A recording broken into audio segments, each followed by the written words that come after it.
So Spider-Man No Way Home has been out in theaters now for a few days. I've had the opportunity to see it a couple times in theaters, in IMAX, both times. Very rare that I see a movie twice in IMAX, but if any movie was going to be it, it's No Way Home. And I initially wasn't gonna do this video. This is a spoiler discussion, a spoiler review of the film, and I initially wasn't really gonna do something like this because everyone else is, and I guess I just thought, you know what, why, why bother? Everyone else is getting their spoiler thoughts out. There's really no reason for me to. But then I thought, this is a once in a lifetime kind of movie. I mean, this experience is something that we as Spider-Man fans are probably never gonna get again. Maybe our kids will or our grandkids will, but this is a once in a lifetime experience of a movie.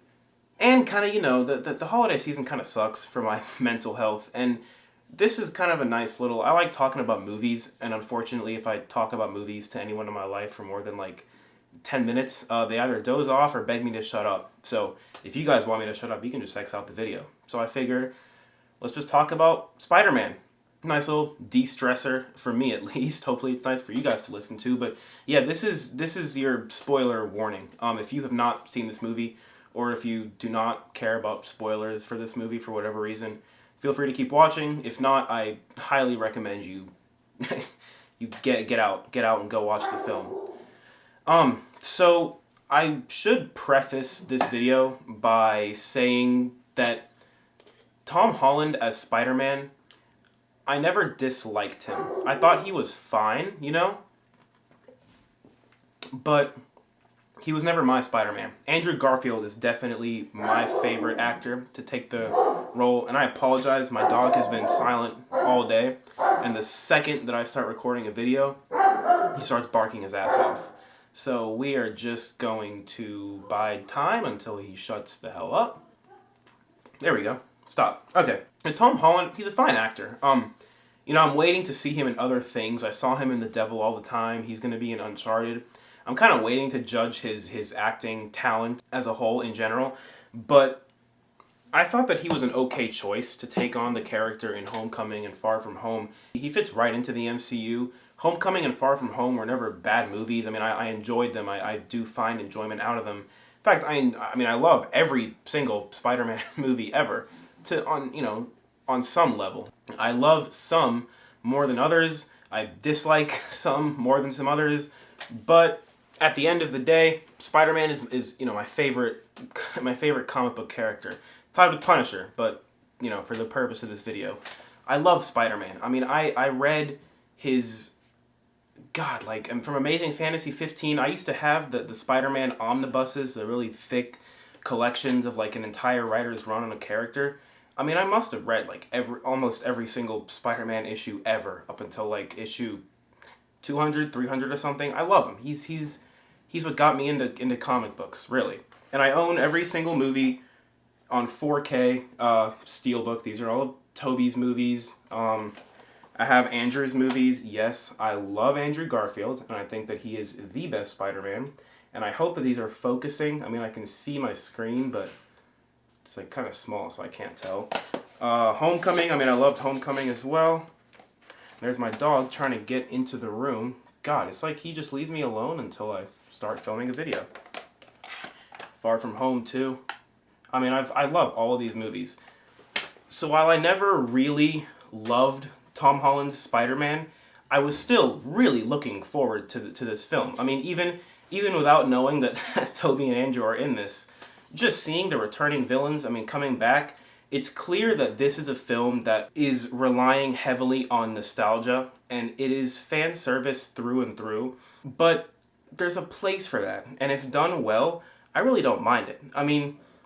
I'm not a huge, diehard MCU fanatic, but I enjoy some of their films to varying degrees. MCU movies, they have their own cliches and their own quirks that work at this point, forced humor and these lapses in logic that are present in this movie too. Just because I love this movie doesn't mean it's devoid of flaws. It's still an MCU movie. It still has its flaws. Ned pulls his little portal-making ability straight out of his ass. That comes right out of his ass. There's no build-up, no lead-up to that whatsoever. Doctor Strange would never cast a spell like this in the first place. I mean, this movie shouldn't exist because Doctor Strange would not do something like this. I mean, there are lapses in logic, but I really don't mind. This is a love letter to Spider-Man fans that have grown up watching Tobey Maguire, then watching Andrew Garfield, then watching Tom Holland. This is a love letter to the fans that have stuck by this character through every single iteration, through every single up and down, you know? I mean, Spider-Man's had his highs and he's had his lows in the film industry. But this movie knew what it had to do to be effective. I mean, at the end of the day, like I was saying, it really is fan service, but it's fan service with a purpose, because all of these villains that come back, they have a reason for being there. You know, they're not just like there to so that we can sit in the theater and be like, oh, look, it's you, it's the Lizard, you're from the other movie, it's Sandman, you're from the other movie. They're there for a reason. I mean, they're not just shoehorned in. And the writers know which villains we really like more than the others. I mean, Doc Ock and Green Goblin definitely get the most attention here. And it's because, as much as I love Andrew Garfield as Spider-Man, the movies themselves weren't that great. I really like The Amazing Spider-Man, the first one. Amazing Spider-Man 2 is rough, but through it all, Andrew is amazing. But those villains weren't always the best. You know, I mean, Electro, Lizard, they weren't the most three-dimensional, most well-developed villains, but Electro actually in this movie, like, Jamie Foxx seems like he was having a really fun time with this character. He nailed it. I think Electro definitely was a lot more fun to watch in this movie than in The Amazing Spider-Man 2, when he's just like, it's my birthday, and now I'm gonna light my candles. What the fuck are you, like, talking about? Anyway, the writers knew who we really wanted to see and who we were just kind of happy to see. That first, you know, it was in the trailer. I mean, Doc Ock comes out on the bridge and hello, Peter. That fight scene, like, that's really the only big fight scene between Dr. Octopus and Spider-Man. You know, he doesn't show up in the final act until the end to kind of save the day, you know, after he gets cured earlier in the movie, but he does have this beatdown with Spider-Man on the bridge, which I thought was done well. It never really reaches the heights of Spider-Man 2's fight scenes, because those were like in some scenes, those were actual arms. It was a much different time, and movies were made a lot differently back then, I guess, to put it simply. And you could just tell there's not as much viscerality to the fight scenes in this movie as much as in Spider-Man 2. Between Doc Ock, at least. We'll get to more characters soon.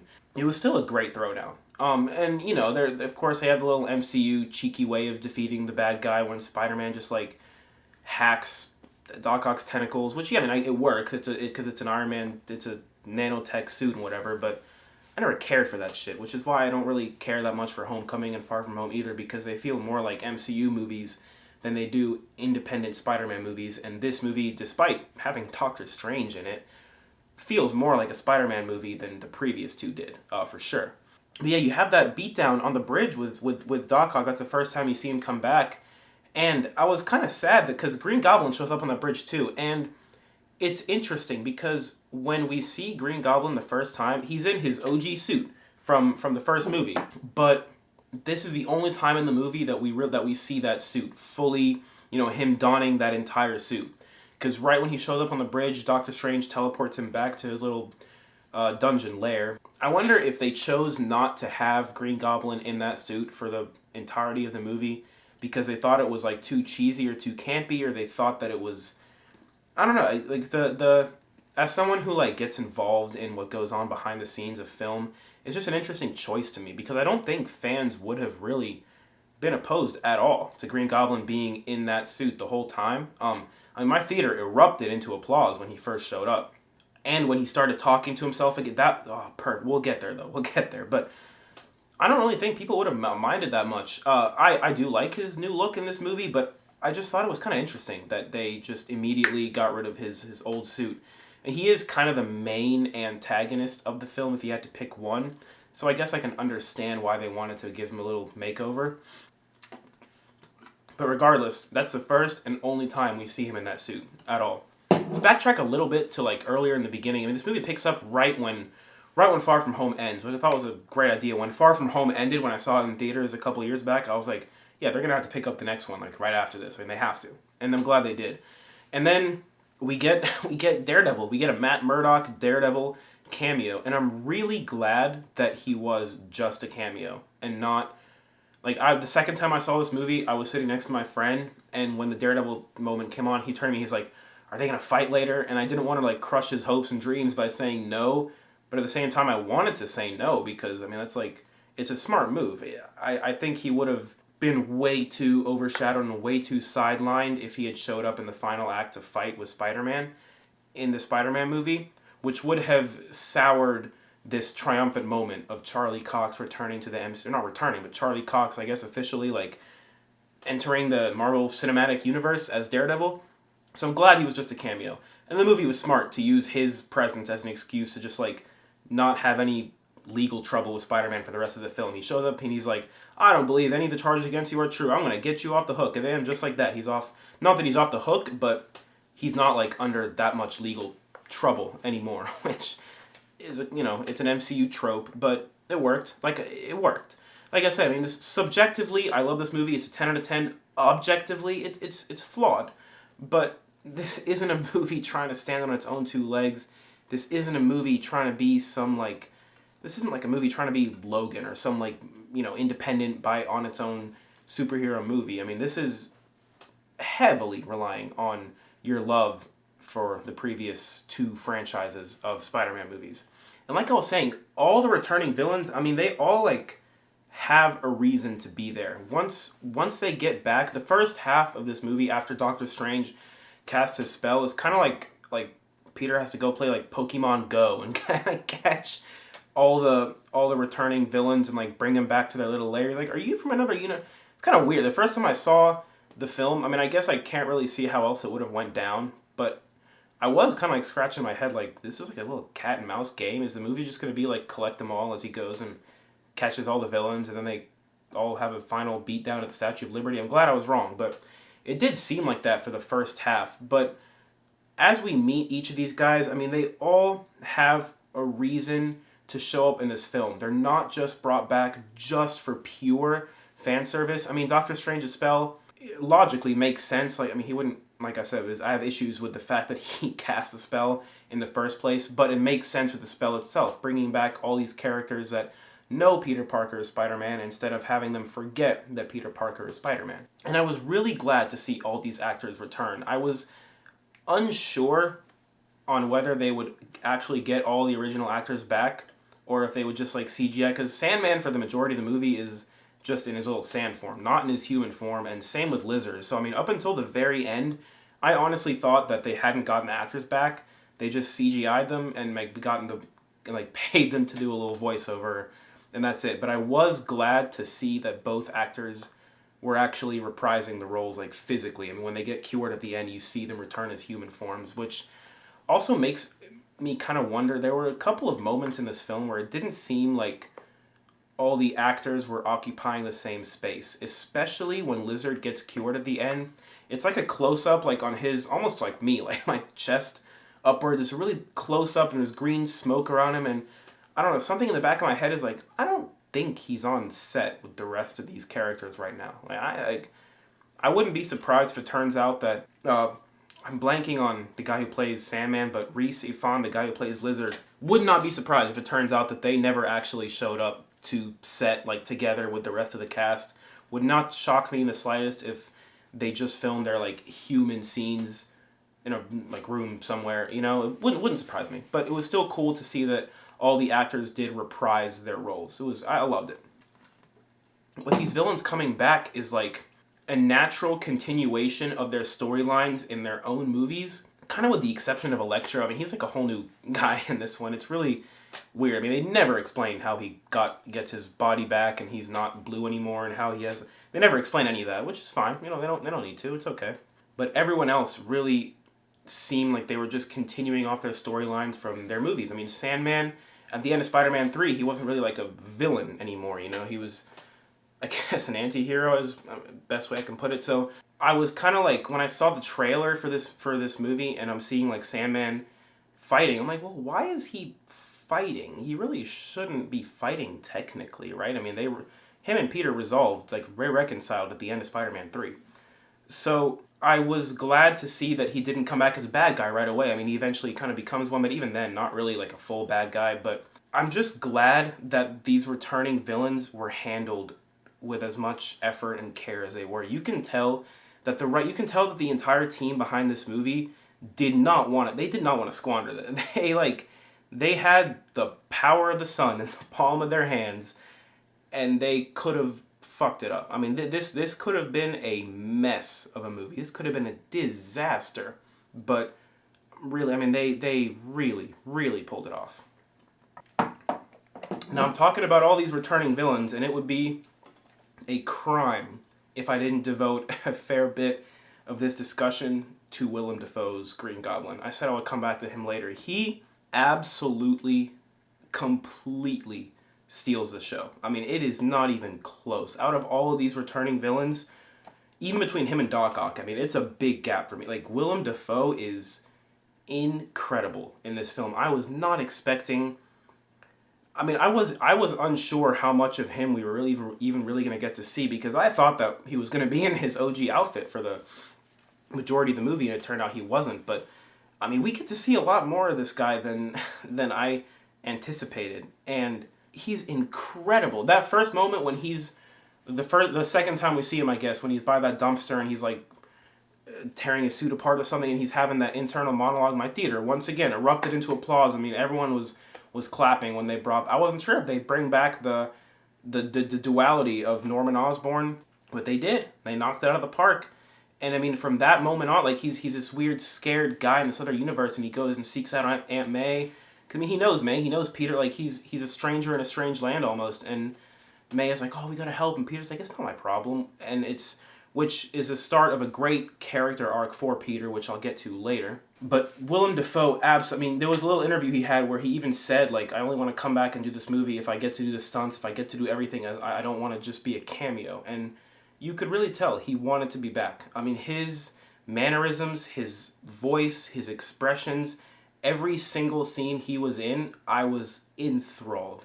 That, like, line when they're in the apartment, he's like, Norman's on sabbatical. I'm just like, dude, fuck yeah, like, more of that. Hell yes.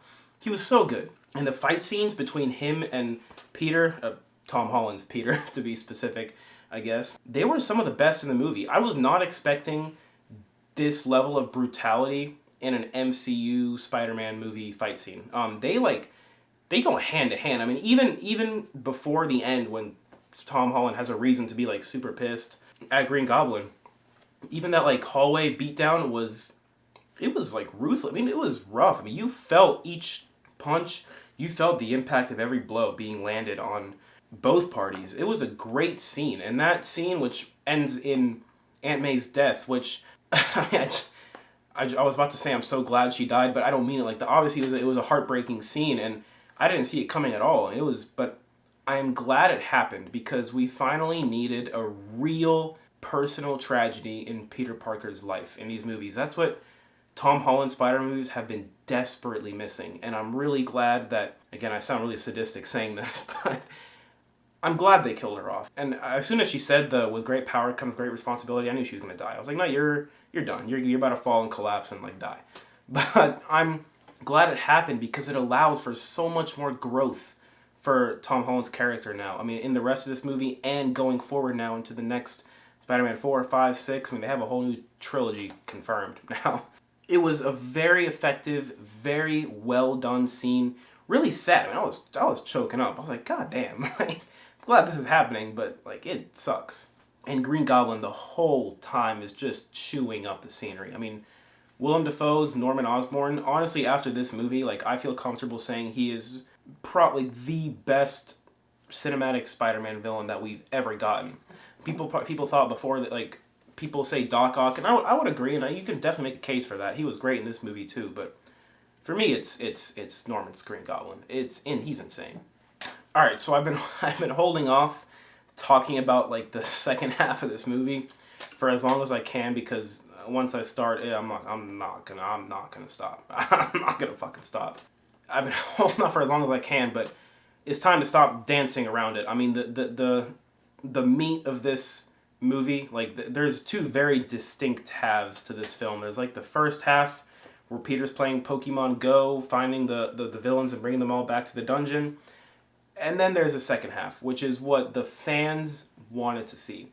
I was wondering the whole time, there was very little doubt in my mind that Toby and Andrew would not, no, doubt.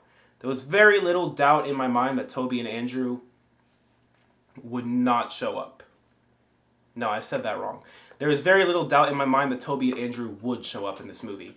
It had, after all these leaks and after everything, I mean, I wish that if this would have been kept under wraps, even the returning villains, if this would have been billed as just like Spider-Man versus like Doctor Strange or something, or even just show Doc like one of them, I wish they would have kept this under wraps, is what I'm saying. But whatever, they didn't, it's fine, but it would have been that much more of a payoff.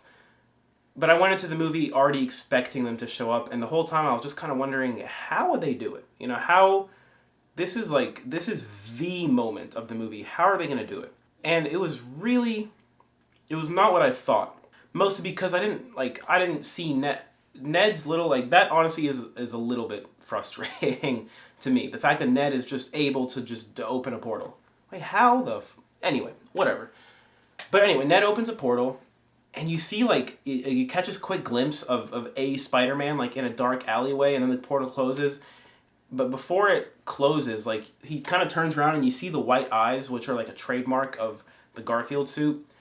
And there were, like, audible gasps in my theater, at least the first time. The second time I watched it in my theater did not catch that first glimpse. No one, like, said anything. But the first time I saw it in my first showing, there were, like, gasps. As soon as that Spider-Man turns around and you see his white eyes, that's when you knew it was coming. I mean, I'm not one of those people in a theater that does, like, scream and shout and clap and cheer and this. You know, and, like, Endgame, for example, I didn't really do any of that. I mean, it was great to experience, but I kind of live vicariously through other people's displays of excitement. Not to say I don't get excited myself, but I'm just not the kind of person to clap like super hard in a theater, I guess is what I'm saying. But I clapped when Andrew Garfield showed up. I couldn't help myself. I mean, I had a huge ass smile on my face. I mean, I'm just thinking about it right now. Like, because Garfield is my favorite Spider-Man, which I know I'm in the minority for, but I don't care. He's the best Spider-Man to me. So when he turns around and he jumps through that portal and comes through, that was, from that moment on, my brain could not process the fact that what was happening was happening. I mean, even once we got to the final act, my brain's like, oh yeah, there's just 3 Spider-Men there on that screen. That's actually happening. But yeah, Andrew's return, and then we get Toby shortly after that, after Zendaya is like, prove you're Spider-Man, which is a pretty funny bit. Which like throws the bread at him, and he's like, I have spider sense, just not for like bread. And then Toby comes through in his cool youth group, what was the thing that Andrew said? Youth group pastor, in his little youth group pastor outfit. And I really like how they handled Toby's Spider-Man in this movie, because I was thinking the whole time, I'm like, okay, well, Andrew will be back. Andrew's not that old. The last Spider-Man movie he was in was what, 2014, I think? Amazing Spider-Man 2, I think, was 2014. I might be wrong, but even if it wasn't, that's not too long ago, relatively speaking. But Spider-Man 3 came out in 2007, right?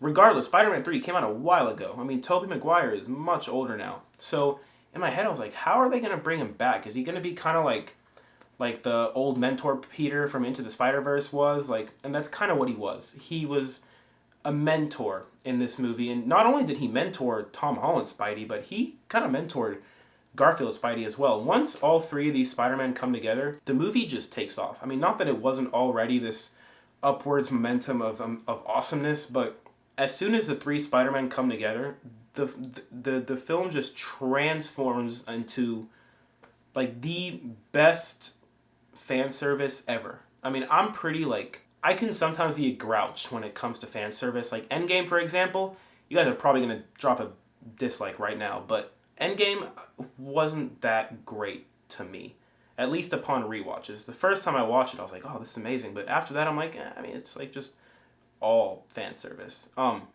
But this movie knew exactly how to handle fan service. And once those 3 Spider-Men came together, there is nothing that you can compare this to. This was a once in a lifetime experience. And so, yeah, I mean, Toby and Andrew show up to Tom, who's mourning the death of Aunt May, on the roof, and you get this incredible exchange of dialogue between the three of them as Tom's like, no, don't say it. Don't tell me you know what you're going. Don't tell me you know what I'm going through. Just shut up. This and that. And Toby's like, I lost Uncle Ben, and Andrew's like, I lost MJ. I mean, they all share this bittersweet, personal moment amongst the three of them as they just not silently, but as they just feel each other's pain, and it is a treat to witness. It is a treat to behold. I wasn't sure what I was expecting with Toby and Andrew's return to this movie. Besides the action, I mean, I wasn't sure how long they'd be in it. I wasn't sure if they would just show up for the final battle, or if they would actually be present throughout the movie as well in several scenes, and I'm glad it's the latter. I mean, I really am. Then they go work together in the lab to come up with cures for each of the villains, and you continue to get these wonderful exchanges of dialogue between everyone. Toby, I would like to think that the writers of this movie snuck this one in for the fans who've stuck by Andrew all these years, even though everyone hates his Spider-Man for whatever reason. But he had this little moment where Toby gives Andrew a little pep talk, like, can we just backtrack to when you said you were lame? You're not lame. Like, you are amazing. Like, no, feel this moment. You are amazing. Every time that these Spider-Men were talking to each other, I couldn't stop smiling.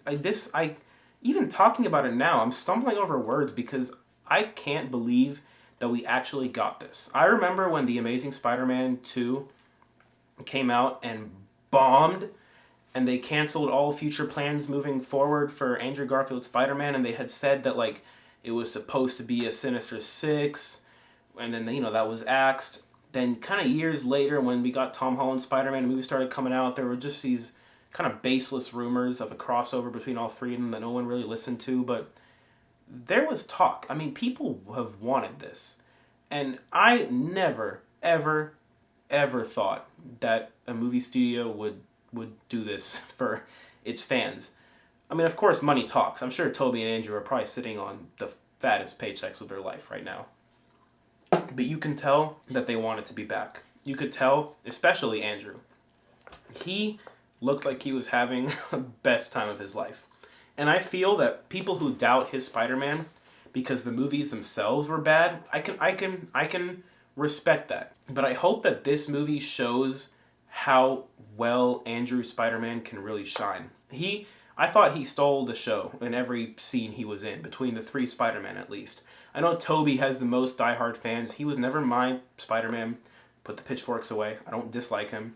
But Garfield was my absolute favorite in this movie and in his other movies. When he catches MJ in that final act, when she falls and Tom's about to catch her but then gets sideswiped by Goblin and Andrew catches her, that look on Andrew's face as he safely drops her to the ground, that says it all. I mean, that, I was not expecting that degree of acting from anybody in this movie. That little short, brief 2-3 second moment where he just has this look of equal parts regret and pain and sadness for what he wasn't able to do for Gwen, but also this relief that he was able to save this woman. It's just so good. I mean, so good.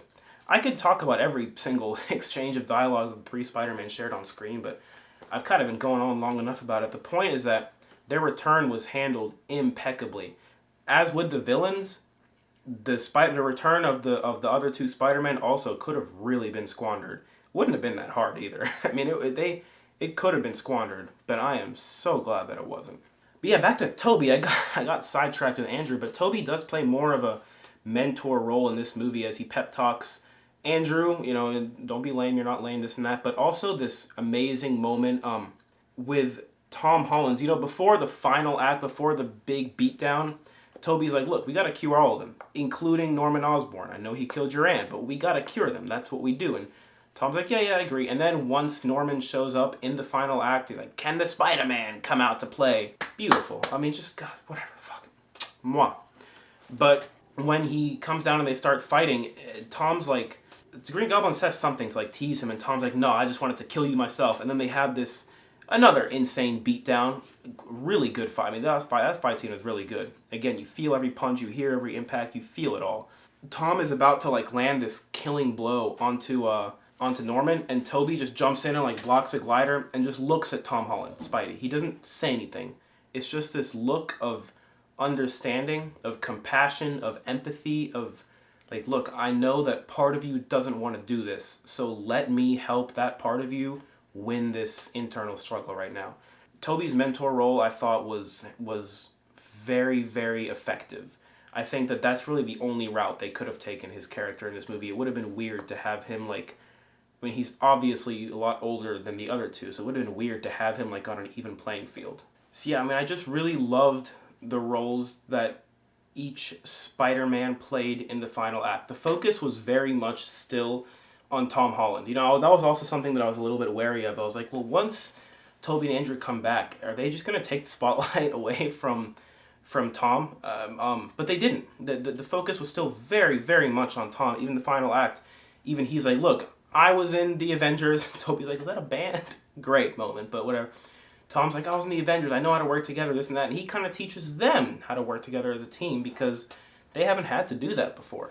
That actually made sense and something that I hadn't thought of. When they first started fighting together in the final act, before they had that talk about working together as a team, it never actually crossed my mind that Maguire and Garfield's characters never really actually had to know how to fight together. They were always alone. So then once they kind of started screwing up together, like during the fight and when Tom was talking to them, I was like, yeah, that actually makes sense. They've never had to work as a team, but Tom Holland Spider-Man like works as a team a lot. He was in a band called the Avengers. I mean, Tobey's mentor role was really the most effective for me at that final moment when he was giving Peter that look of Peter, which Peter, when he was giving Tom Holland that look of understanding and compassion, and then Goblin like stabs him in the side, which that moment I feel no one really like. There's no way he was gonna die, you know. So I kind of think that moment was like purposely intended just to get gasps out of the audience because both of my theaters were like, oh, hell no, no way, this, that. And I was like, come on, really? But I feel like that moment was written in solely just to get, like, those reaction, like a cheap little one last quick, like, uh-oh, are they going to do it moment of the movie. Which, of course, I'm glad they didn't kill. That'd be insane if they killed Tobey Maguire's Spider-Man in a Spider-Man movie that's not his own Spider-Man movie. That would have been crazy. But glad it didn't happen. And then the ending of this is probably one of my favorite endings of any Spider-Man movie. I'd really have to think, but maybe Spider-Man 2, like Spider-Man 2 is up there. Spider-Man 2 will always be up there, but the ending of this movie was another thing that I didn't see coming, that I didn't think that the MCU, the little happy-go-lucky studio where they turn Thor Ragnarok into a fucking comedy, whatever, but the MCU, I didn't think that they would follow through with this ending. I mean, Doctor Strange is up there, like, trying his best to stop the fabric of reality from tearing apart. You get these cool Easter eggs where you can see some other villains coming through. I know, I saw Scorpion and Kraven. One of my friends said they saw Rhino. I'm sure there's a few others. Maybe Venom was in there too. But it was some pretty cool Easter eggs. And Peter's like, we'll just cast the original spell, like the OG spell, the one where everybody was going to forget. And Doctor Strange is like, well, no, I'm not going to do that, which also is another lapse in logic. I mean, here he is talking about how, like, this is like a cataclysmic event that's going on right now, and he's like, nah, Peter, I can't do that to you. I can't cast, like, get the fuck, you would have cast that spell in no time. But anyway, again, I don't mind. Yeah, Tom's like, dude, just cast the OG spell, the one where everyone forgets. And Doctor Strange is like, all right, better go say your goodbyes. And Peter has these heartfelt goodbyes with Ned and MJ, and I really thought that, like, there was going to be some Deus Ex Machina. I really thought that at the last second, something would emerge triumphant and Doctor Strange would be like, oh wait, I found a way we can both win. I can cast a different spell. I mean, I really thought that they would find a way out of it. But then, nope. Everybody forgets that Peter Parker is Spider-Man. His girlfriend, his friend, Happy, the Avenger, everybody. And when I tell you that I could not possibly be happier about this, I mean, Homecoming and Far From Home were enjoyable movies, but frustrating Spider-Man movies for me. But this setup, this ending, is finally what I wanted Spider-Man to be, and it kind of makes Homecoming and Far From Home better in retrospect, as they act as like origin stories in a sort for this more mature Spidey. This is a much more mature Spider-Man. This is not the naive high school kid from Homecoming. Peter went through changes in this movie. I mean, the lines like his internal conflict over whether or not to kill Green Goblin was very powerful. It was really good. I mean, it's the kind of Spider-Man struggles that I want to see on screen. I want to see this kind of stuff. I want to see this mature growth, this mature conflict. And at the end, when he's telling Green Goblin, "No, I just wanted to kill you myself," we didn't get anything like that in the past two movies. Where he's saying he wants to kill somebody, really well done. So it's wrapped perfectly in this like tragic bow tie of an ending where everyone forgets. And then he goes into the coffee shop where Zendaya works, and he's like, "I'm going to win her back." And I thought, I was like, oh, this being the MCU, they're going to end with him happily getting her back. It's going to be a nice little rainbows and sunshine ending. They'll tease the next villain, and we'll call it a day. But nope, he doesn't. They end the movie with him still being alone. His girlfriend does not know who he is. His best friend does not know who he is. Not a soul knows who he is. And he's finally, like, making his own suit, stitching together his own suit. No, he's no longer wearing Stark hand-me-downs and this and that. I mean, every single suit he's worn in the MCU so far, I have not liked. I probably sound like a grouch, but I mean, hopefully you're taking away the fact that I love this movie too, but I haven't really been a fan of just the way his character was handled in the past two films. And this one, in that shiny little red and blue suit, was clearly inspired by by his time with Andrew and Toby. I really love the ending. It sets up the perfect sequel where Spider-Man is now all alone. He has nobody to turn. Nobody. He can't turn to anybody because no one knows his secret identity. His Aunt May is dead, and she taught him a valuable lesson. We have the post-credit scene kind of teases that Venom will now be a problem moving forward. The ending was perfect. Like, I almost love the ending more than I love, like, weird saying, but, like, the ending I almost is my favorite part of the movie, I think. Like, that spell, from the spell onwards is just perfection, that ending.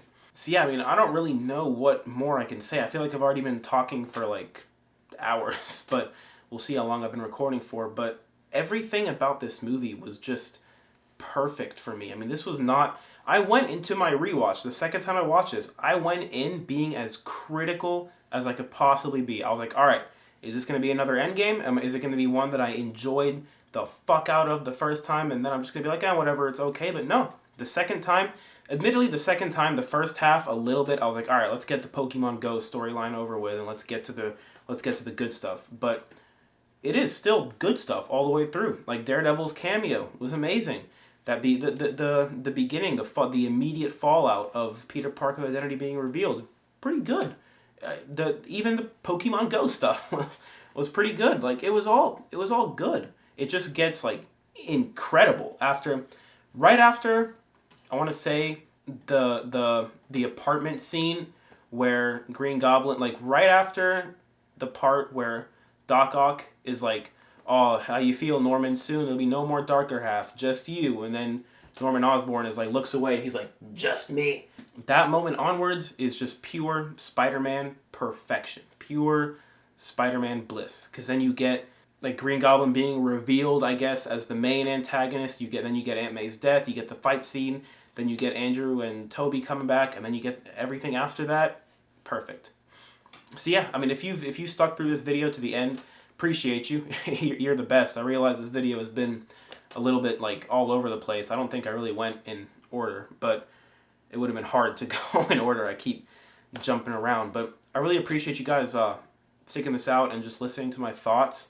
I hope that you appreciated my thoughts. I mean, I realize I have similar thoughts to most other people, but I doubt any other video will say that Andrew Garfield was their favorite Spider-Man and that they didn't like Endgame that much. So there's two things you probably won't find anywhere else. But yeah, how many times have you seen this? I'm probably going to go see it a third, maybe not IMAX, but I'm probably going to go see it a third time in theaters. I will definitely be picking up the 4K Steelbook when that comes out. And I'm going to cherish this movie for like years to come. I mean, this is Like I said at the beginning, this is a once-in-a-lifetime experience. We are never, ever getting something like this again. I don't think so. I mean, that would require like three more Spider-Man reboots. It would require things that just aren't going to happen. Like, this is the Spider-Man movie to cap off the last 2 decades of Spider-Man movies, while also setting up an interesting Spider-Man going forward. It had 2 jobs to do. It did them perfectly. So yeah, I'm gonna just end this before I keep rambling and finding new ways to say the same shit that I already said. I really appreciate you guys watching. Comment down below. What do you think of the video? What do you think of my thoughts? And what do you think of the movie itself? Let's get into a little discussion down in the comments if you want. I mean, I want to hear what you guys think as well. And I love each and every single one of you. Appreciate you all for watching. Drop a like, comment like I said, subscribe if you like what I do. And until next time, I'll see you guys. Y'all take care of yourselves. Peace.